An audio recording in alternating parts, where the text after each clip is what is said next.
in answer to a challenge from Eileen Vance to record Bob Blue songs. This is the song that caused me to meet Bob Blue.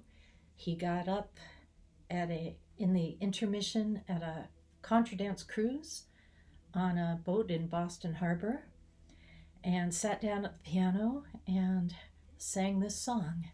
I went up to him afterwards and I said, I have to learn that song, and he graciously let me.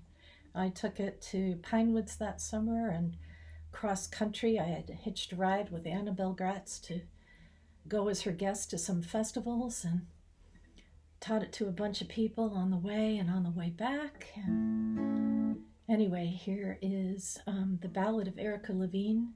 The lines about where they live after they get married have changed a lot. Bob originally thought condominiums were the poor man's dream to owning property, and then learned that no, they were one more way to kick people out of rent-controlled properties.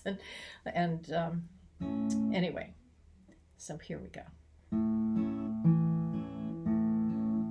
When Erica Levine was 7.5, up to her door came Jason Metcalf, and he said, will you marry me, Erica Levine? And Erica Levine said, what do you mean? Well, my mother and my father say a fella ought to marry. My father said his brother, who is my Uncle Larry, never married, and he said, Uncle Larry is a dope, so will you marry me? Said Erica, nope.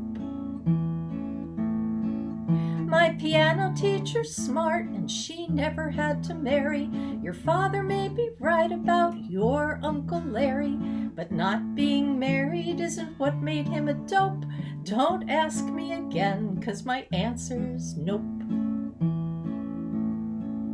When Erica Levine was 17, she went to the prom with Joel Bernstein, and they danced by the light of a sparkling bobby sock, 'cause the theme of the prom was the history of rock.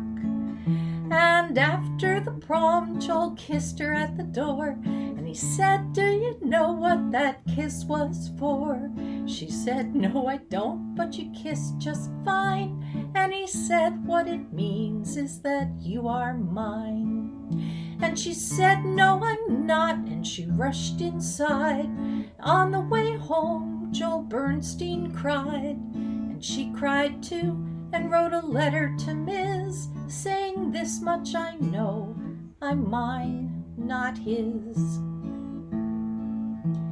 When Erica Levine was 23, her lover said, Erica, marry me.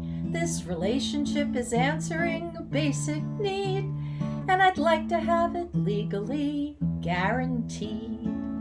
For without your precious love, I would surely die. So why don't we make it legal? Said Erica. Why? Basic needs at your age should be met by you. I'm your lover, not your mother. Let's be careful what we do.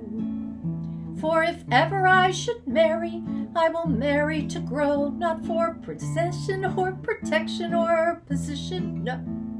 I love you, but your needs are a very different issue.